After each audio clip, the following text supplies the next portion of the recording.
what a great morning we've already had. I mean, some great speakers, and I think what I take away from that, what I take away from all the conferences I come to, the service design conferences, is this sort of great inspirational energy that we have this huge opportunity in front of us as service designers, to change the world and all these things. And going back, actually just reminding me about the Amsterdam conference, then the Madeira conference, and sort of seeing this grow as a movement over time. And suddenly to find ourselves in this room like this, when before we were in these tiny rooms, talking about it in a very different way. And we've sort of grown up, and I feel like we've sort of come out of our early years, if you like. We've sort of been through puberty when we're sort of doubting who we are and who likes us and what's our purpose in life and all those sorts of questions. And we're kind of in our teenage years, I sometimes feel. We're at that point, and I certainly had it when I was in my teenage years, when my dad sort of took me aside and said, so, what is it you're actually going to do, You're quite good at this drawing stuff, you're quite good at the writing stuff, but what are you going to do? You need to make some tough decisions so that you can get your career on the right track. And I kind of feel like we're in a similar place, actually, as an industry. And that's really why this title's up there, Go Deep or Go Home, because I think we need to make some big decisions. So I'm less about the inspirational stuff, that was this morning. I'm a little bit about telling you a story from my frontline experience the last 4 years, working in a big company that is not a design-led company by any means, Capita, and I'll explain a little bit more about them. And how I've had to really get to the edge of the discipline, the edge of my comfort zone in so many ways, and how I encourage us all to do that. And I think that's what I want to get across in my talk now.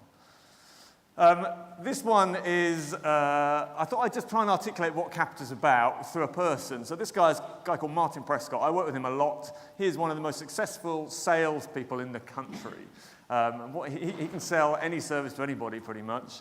And what he doesn't know about services isn't worth knowing. He's a formidable intellect, and he is one of the reasons why Capita, who are a big outsourcer, by the way, so we run services for other companies, why we're one of the best performing FTSEs in the last 25 years, is because of people like him, not because of people like me. I'm having more of a role, but certainly because of people like him. And we run things like British Army Recruitment. So we run recruitment for the British Army, which is a terrifying thing to have to work to do design on, but fascinating. We run the TV licensing service, a bit like the DVLA, but for televisions, essentially. If you've got a TV in this country, you have to have a license. It's a very odd idea, but still there. We also are the biggest provider to O2, so big telecoms company, and we provide all their agent-assisted contact for them. And what we do for these companies is we guarantee them transformational outcomes, which is different from a lot of the other people in our space. So we will say to them, at the beginning of the relationship, here's a check for £980 million of savings, which is essentially what we've given to O2. And then we will guarantee that we will transform their business. What I mean by that is we will transform consumer behaviours. We will move everybody from one channel to another. We will change payment behaviours. We will change loyalty behaviours. So as a designer, it's a fascinating place to be because we don't just write reports. We actually get in and do the delivery work for our clients. Now, one night late on a project around O2, actually, I was working with Martin, and he was really challenging me, and he came up with the best phrase I've had all year, which is, service design fizzles out. And for me, this was just fascinating, because here I was, essentially here, right on the edge, I think, of our discipline. Personas, journeys, different types of research, all of that's on the table. We're sort of unpacked it all, and we're working it hard. And yet I've got someone saying to me, this is fizzling out. And it made me reflect, and I think that's part of what we need to do as an industry at this stage, is reflect on, well, what does that mean? Why are clients still saying that? This is a guy who absolutely gets what we're trying to do, but he wants it to go further, deeper, broader. And that's a good thing. There's a book called Rules of Thumb that I've got on my shelf, which I occasionally get out. One of the rules of thumb that I like is always take no as a question, not as an answer. And that's, for me, what he was saying. He was saying, I want you to go further, but I want you to do it bloody quickly, is what he was basically saying. And I think one of the things that he's challenging me on is that and I've been prone to this in the past, being slightly inside the service design bubble, where we are very excited about what we do, and we kind of get a bit hubristic about it, and we're all about research, and we're all about users, and we're all about personas and journeys, these things that have been important to us and remain important to us, as we heard earlier on. But what he's saying is, there are all these people outside the bubble that you have to engage with if you're going to make this stuff work.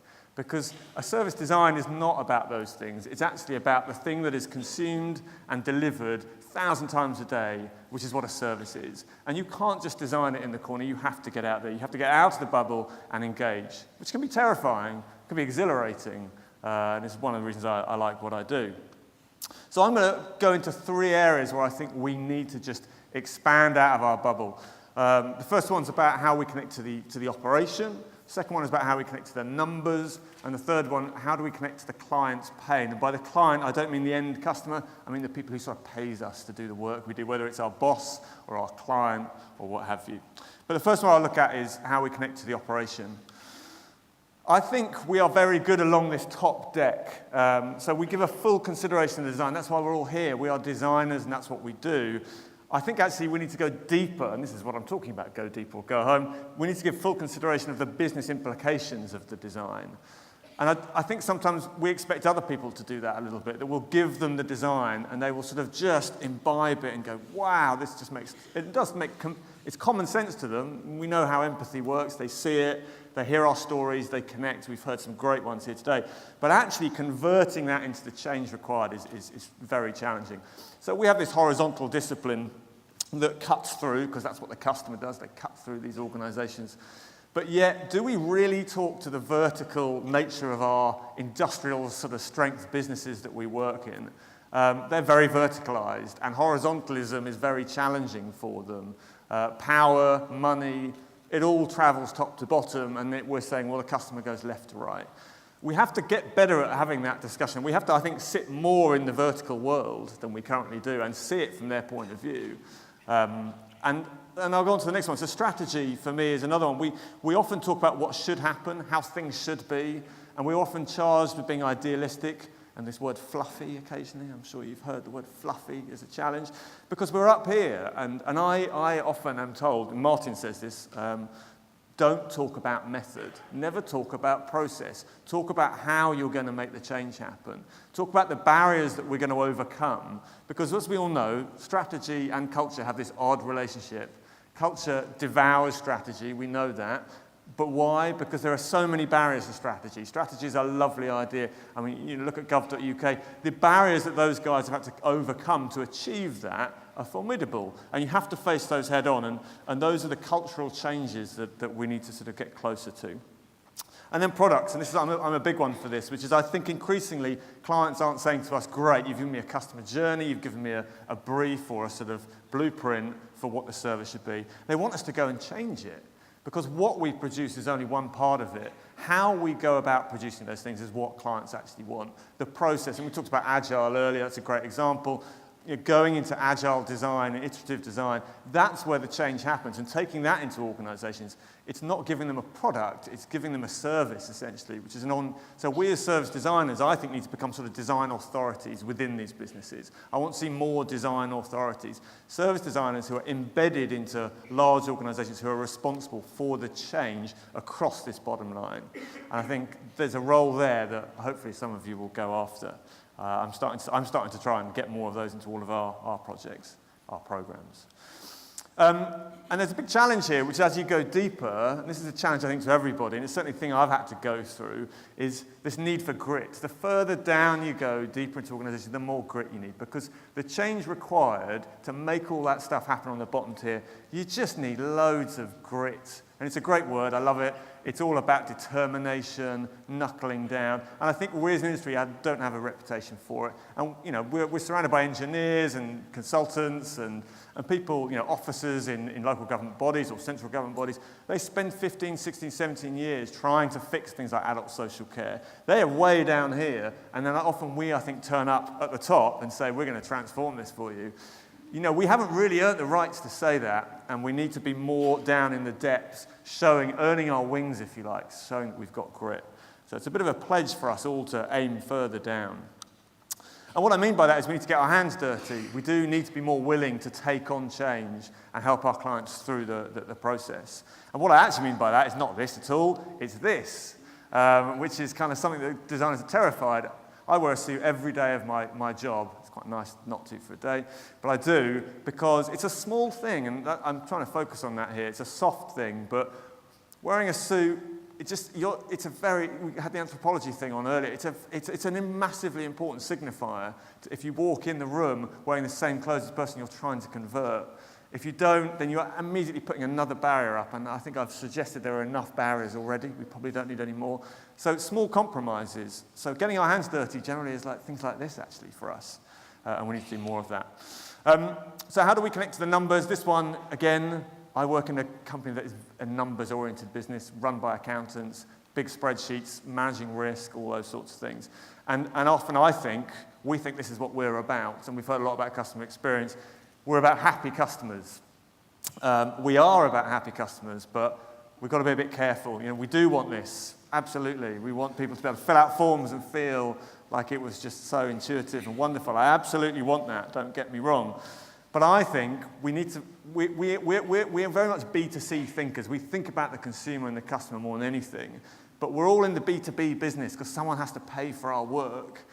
And the client, I'm just going to generally call them that, worries about the money. You know, that customer experience has to give them a profit. And if it's not, you know, that's a private sector word. A public sector word might be the outcome that they want to achieve. But there's a bottom line in every business, every service provider. And I often think we forget that slightly.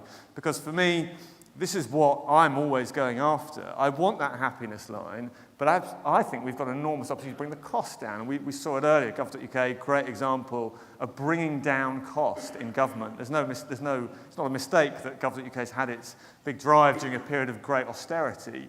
This is important stuff, bringing costs down. But it also helps you bring revenue up. Happier customers stay longer. You know, lower effort customers, good indication of loyalty long term. So I think a lot of what I do, and the way I describe it to people like Martin and others, is that I create the conditions for profitable customer behaviours. And I think that's really what service design is about for me. And it may not be profitable if you're talking about health outcomes. That could be the behaviour you want to get. Whatever the behaviour is, we're trying to create the conditions for that. And when I look at this graph, I often think, and everyone talks about Apple. For me, the organisation that really nails this sort of stuff is Amazon and Jeff Bezos, people, you know, someone like that, who I think for him, he says he's very customer-centred. I believe that. He's not really that interested in customer experience, which may be a controversial statement. I think he's very, very profit-focused. I mean, horrendously so. And I actually think that happy customers are a byproduct of that profit focus. And we as service designers need to recognise that our clients are very profit-focused and we can help them to achieve that. And the byproduct is you get these great happy customers. And this one came out yesterday as well, actually. So why don't we have client personas on our walls? We're really good at remaining in touch with our consumers, the end user. But we've got to remind ourselves what the clients are looking for out of our work. And I think sometimes we lose it and we talk a lot about the end user experience. So just a small reminder there. And then this one about clients' pain. So for me, I think we're missing a trick as an industry. We've always, well, let me go straight into it, actually. We've traditionally, this isn't our world, but this is the world that a lot of clients see and know. And this is a CEO, obviously got no hair, very stressful job, CEO. And I certainly come across a lot of this, which is this sort of reactive approach to change. Like, we'll get some feedback in and maybe a few complaints, and we'll have a look at it. We'll do some incremental changes around the edges, and we'll get some cost of supply down, maybe some moderate savings, those sorts of things. Very low risk, very dull, and doesn't actually deliver big transformational change. And we all know this. I think this is, in a way, the enemy of what we do. We're trying to move things on. But what we tend to do, I think, is go all the way up to the other end, which is the service innovation end of the spectrum, which is proactive, absolutely. We're looking for new opportunities to radically step change how things work. It is about anticipated savings, innovation. I know we do a lot of risk reduction through prototyping and those sorts of things, and we saw some good examples earlier, but it's still risky for these guys. You know, there's a classic CEO line of, you know, the 3 guaranteed ways to lose money: gambling, divorce, and innovation. And, you know, there is a bit of that in the sense that it's a kind of a sexy, scary thing. You know, oh, yeah, I want innovation, but oh, how the hell do I deal with it? And it's a very hard sell, I think, for us as an industry. But yet we do spend a lot of time there. I'm not saying that we shouldn't spend time there. But what I am encouraging us to think more about is this middle ground, which I call radical service improvement, which is, well, I think it's essential. And I have clients falling over themselves to try and fix this. So for me, this is the stuff that just doesn't work in our lives, services that are just broken and that people are continually falling off of the service and having to take really expensive customer service. So it's still very radical, and the way we approach this and the different methods we've heard of already, it's a very innovative way. Radical service improvement is totally different from that one on the left. It is very innovative in the way you go about change. It's just not as glamorous. You don't come out with the sexy, innovative stuff. But what you do come out with is massively improved cost basis. You're basically saving a lot of money because you're not having to deal with all the failure demand. And it's medium risk because, we go after this, we look at what tasks the customer's trying to do, we work out what the high volume ones are, where they're driving the failure, and we go in and we fix them. And I'll tell you one thing, if you do the middle one, they'll love you forever, clients, but also they'll give you the keys to the right-hand side. They'll give you the keys to service innovation. And if you do the middle one right, you're going to work out what the innovation opportunities are anyway, because you do a good piece of service design work, pulling out all the challenge there, and you'll actually identify the unmet needs as well. And so for me, just unpacking it a little bit, this radical service improvement bit is about getting into this failure demand. That 25 to 75K will probably have a go at me because I haven't got a footnote against that. But hey, it's a bit broad anyway. But most of the businesses that I work with have a huge, they cause their own pain. You get a letter from the hospital telling you to go for an appointment that you can't make the time. They've just assumed that you're free at 4 o'clock on a Tuesday. And so you have to phone them, and then that call costs them money. We've all got examples of how those services work. And getting rid of that stuff, making services just work, is not necessarily innovative and exciting and glamorous, but absolutely where I think a lot of clients are. And then getting that demand to the lowest cost channel, that's channel shift, and God, everybody wants channel shift these days. I think we've got a role there. It's just a contact behavior that we're trying to change there. Everyone's dressed it up as this sort of almost, sort of alchemic thing that, that turning base things into gold. It's just changing contact behaviors. And then handling it right first time. Those three things, there are people out there who are willing to just spend money to get those things fixed. And I think we have the answer there. And for me, again, I summarize that as, helping the customer do what we need them to do in a way that they want to do it, which is, some people feel that's a bit manipulative, but, we're designers, we're slightly in the manipulation game, we shouldn't shy away from that. Our clients want us to do that, I often find. Let's not hesitate too much around that. So those are my 3 points, really, that I think we all need to go deeper. And actually, we've been offered, I have people saying, encouraging, come on, do more, go further. And we need to be quite comfortable standing on the edge and willing to lean into that challenge and reach out to other disciplines. When you get challenges around numbers, and I certainly do, there are other people in the businesses around you that you should be reaching out to get that answered. We can't answer everything ourselves, and we need to rely on others more, and people are willing to do that. And that's the second one, really. Whenever I see customer journeys, we talked about earlier, I love to see numbers on journeys, scaling that journey up to show me what it is going to be, but also put pound or dollar signs or whatever your currency is on there as well, because we don't get traction with journeys with everybody. You get them with certain people and everyone can empathise with them. But you start putting financial numbers on there and people start paying attention. It's amazing how it happens. And if you can apply that to the analytics as well, you can scale that up. Suddenly you've got a business case that customer journey, if delivered like that, will deliver you X. Savings, revenue increases, better customer experience, those sorts of things. We really have to be better at that. And then the third one is those client pain points. Don't just go for innovation. I think innovation is great and we all want to work up there, and I do as well. But I think that middle ground, less glamorous, is a huge opportunity for us where we need more creative brains. And as customers, we're all dying to have services that just work better. And I'm surrounded by clients who want to make those things work better. So those are my 3 pledges, and that's the end of my session. One last question. I was asked to leave on a question, and that is my question.